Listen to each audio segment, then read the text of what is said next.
Well, his books and cartoons and greeting cards and some of the stuff we're talking about are available in, I think, most Christian bookstores, online, on your website? Yeah, people can go to the website and they can order any of the products. They can check out their local Christian bookstore and see if they're carrying Inherit the Mirth, and if they're not, to ask the manager why not. Yeah. But I get a lot of feedback from store managers who will say, we hear peals of laughter coming from our store, and we know exactly what section they're in. They're over at the greeting card rack of Inherit the Mirth cartoons. Yeah, that's good. Yeah. Well, let's go. Let's see another one. Take it away. God chooses a leader for the Israelites, and you've got Eeny, Meeny, Miny, and Moses.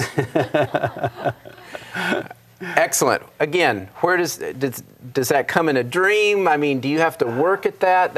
Eeny, Meeny, Miny, Mo, obviously. Yeah. You were playing with that for a while. Yeah, I love wordplay. A lot of people will say puns are the lowest form of humor, maybe so, but I revel in it. I enjoy it, and so yeah, a lot of my cartoons are puns. Yeah, I just play with words, phrases, and it's. Explaining where ideas come from is often the hardest part. Right. It really is. Because when I'm doing my hardest work, I'm sitting on the sofa with the pad of paper and the pen, staring at the ceiling. Right. The easy part for me is drawing. It's coming up with something fresh, something I think will make people laugh. If it makes me laugh, I figure it'll make others laugh. What do you do when you do reach what they call writer's block or a creative block? I'm sure that happens. I'm in perpetual writer's block that's sometimes shattered by an idea. That's really more what it's like. I like that. No, I get it. And do you get, obviously, ideas from friends, neighbors, or people come up to you and say, hey, you ought to do something on Samson, or, once in a while, people will suggest an idea to me. Pretty much everything you see in my catalog of ideas is original, but of course everybody borrows from somebody. I mean, sure. I'm bouncing an idea off somebody else who's already come up with something. My brother gave me one of my ideas that I used. I've used one of my brother's. And then when I was doing youth ministry, I remember one night I was doing a talk and I mentioned the Dead Sea Scrolls. And one of the teenage girls in the group, she said, "The what? The Dead Sea Squirrels?" And right there, I knew I had another idea. Bingo! The Dead Sea. And so I have one about in 1962 in Israel, a cave is discovered, and it shows this guy walking through with a flashlight, and he's being attacked by these squirrels. It's just ridiculous. Ridiculous. I like that. That's good. All right, let's go. Let's check out another one. This one's very simple. Jesus clears the temple. And again, did you grow up skateboarding at all, or did you see that on TV from the X Games? Terrible skateboarder. I got no coordination. But of course, a lot of the Bible translations, they'll have headings for different sections in the Gospels, and Jesus clears the temple was always there, and I just decided to put a different spin on clears, and that's what I came up with. I think Jesus would be an awesome skateboarder. I do too. He'd win every X Games out there. I'm sure of it. But no, it'd be great. Let's go. Let's take a look at another one. Obviously, Paul's other, less celebrated Damascus Road experience. Obviously, slipping on the banana peel. Very good. And this one? Yeah, again, I'm just thinking, I just begin to imagine, all right, Paul is heading down the road towards Damascus. He obviously has that experience with the risen Lord. What else could happen on a road? And my mind just goes in these different directions, and the banana peel, it's old vaudeville, really, but it worked. Clever. You use and try to use some of the bigger characters in the Bible, or the most well-known characters, so that really there'd be a crossover appeal, where somebody might not know about Obadiah, for example, but they'll know Moses or, right. some of the I try to characters. keep it fairly mainstream, so there's an immediate impact. People will automatically recognize, well, that's Noah and his ark, or that's Adam and Eve, or that's David and Goliath. Yeah. Here's one of Noah and his wife. Yeah, you keep avoiding it. No, but sooner or later we need to talk about the elephant. I love it. I love it. Noah seems to be a common theme. Is that true? Well, there's so much you can do with this. I mean, it's a comic situation in the first place. I mean, these human beings thrown onto a big boat with all these animals for 40 days. I mean, if that's not a comedy situation, I don't know what is.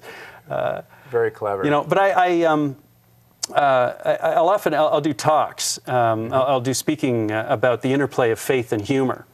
And often I'll begin by saying, folks, if I gave you a choice between being stranded on a deserted island with one other person, and that person could either be a Christian without a sense of humor, or an atheist with a sense of humor, which would you choose to be stranded on that island with? Right. And almost all the hands choose the atheist with the sense of humor. Sure. A lot of people say, well, because I could convert the atheist, you know. But they understand that humor is that important. There's something life-giving, something that's integral, about humor. We need it. We have to have it. And it's universal. I agree. There isn't a person on the planet who doesn't have a sense of humor. Right. Even though we might say, oh, she doesn't have a sense of humor, or that guy doesn't know how to laugh. But everybody does. Yeah. And laughter, ha ha ha, it sounds the same all around the world. Yeah. So if it's universal, if it's one of the basic human traits, and Jesus was fully man and fully God, he must have had a great sense of humor. It's good. Let's go. Let's take a look at another one. And this one was cute. Obviously, you've got a camel wash going on and everything. It says, youth group fundraisers in biblical times. As a youth minister, I'm sure I came up with that's where that one. I did from. my share of car washes in the church parking lots. That's good. Does your humor translate overseas or into other languages or into foreign lands? Is there ever an issue with that? Well, some of it would be difficult to translate because I do puns. Yeah. And some of it just won't work. Yeah. But I think there's enough there that it will. I'm looking to start doing some Spanish language, greeting cards and that kind of thing, see how that flies. I think there's enough of it there. Yeah. But something that I didn't pick up on earlier that you were talking about in terms of does the humor translate beyond the bounds of the Christian faithful? Yeah. I do get a lot of positive feedback from people who will say, I'm not religious, but I got to tell you, I find this stuff funny. Yeah. And a number of Christians find that this humor, these cartoons, are great witnessing tools. Good. Because the humor allows a way into a conversation. That's right. It breaks the ice and they can talk. Or people will say, well, I don't get this. What's funny about this? And they'll explain the biblical story behind it, and suddenly you're into a witness. I love it. I love it. Tools for we Christians to, change people's lives or affect people's lives and open up biblical conversation. And to let them know that Christianity it's about joy. Right. I mean, Christians ought to have more joy per square inch than anybody else because we have the most reason to. Yeah. And if we're not getting that across, then there's something wrong. I agree. Totally agree. Let's go. What's the next? This one was actually one of my favorite.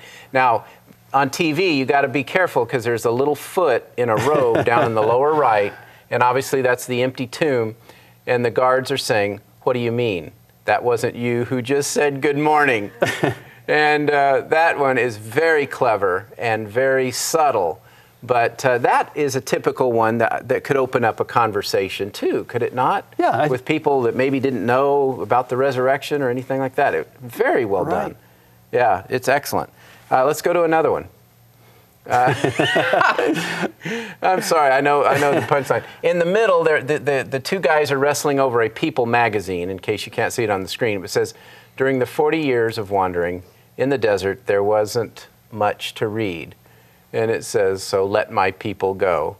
And they're wrestling over it. Very good. Moses, obviously another key character for you, and the children of Israel wandering for 40 years. There's a lot of humor in that too. The parting of the Red Sea, the acquiring the Ten Commandments from God. Yes. There's a lot you can do with Moses. Yeah, let's go. We got another one. This one was good. If faith can move mountains, should people be warned? That's true. So you got the mountain disappearing and the skiers. I thought, what if that was taken literally? Boy, you'd have to really be on your guard if you're skiing. Yeah, very good. This one was very clever. You've got the three ladies obviously going to town, and it says, well, if it isn't Joseph and Mary, and then obviously on the bumper stickers, it says, our son is an honor student, our son is in medical school, and that last one, our son is God. I think most mothers feel their son is God anyway. In her case, it was reality. That's right. And in Fairfield County, Connecticut, which is where I've been living up to now, that's really par for the course. And I came up with that idea on Main Street in Ridgefield, Connecticut, behind an Escalade that had our child as an honor student on the back, and the rest clever. Was, You know, you're also, this one was There's good Moses. too. There's Moses again. I told you to stay away from the sides. And obviously the young man getting his hand bit off, going through the sea, the Red Sea there. But again, if you want more information, go to Cuyler's website, inheritthemirth.com. There's all kinds of good stuff on there. And I write a regular humor blog about kind of whatever's on my mind, and it often dovetails with some kind of inspirational messages as well. There's all kinds of fun stuff on the site. Well, cartooning and cards are one thing, but I know you're also getting in and taking some of your ideas into what we call animation, or simple animation. So let's go right now. I want to show you one of those. Take a look.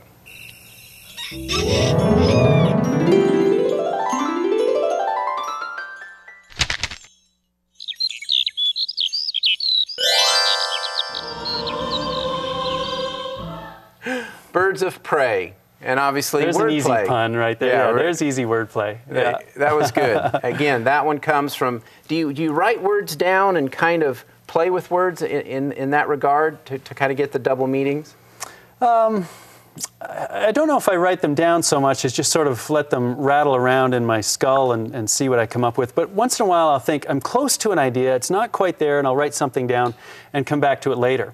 Yeah. And some ideas will actually marinate or percolate for months or even over a year before I find the doorway into really nailing it.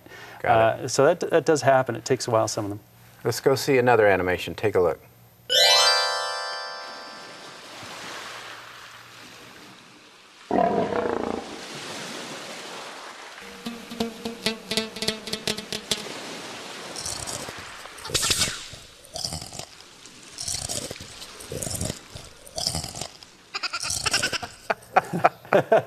No! I mean, they're pretty crude animations, but they they get it across. Very effective. In fact, we've got one more. Let's take a look.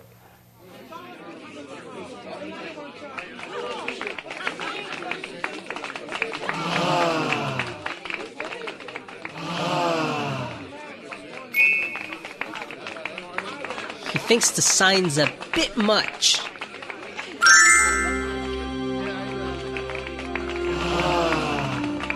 Very good.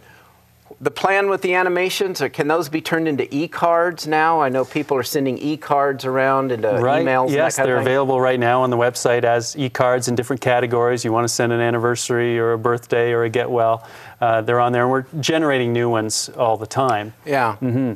Well, I just want to thank you, number one, for making me laugh. Thank you, Paul. Many times, and like I said, I mean, humor to me is so important, and to have a sense of humor. But the bottom line, what do you hope people take from your talent, your skill, and your ministry? Because it truly is a ministry.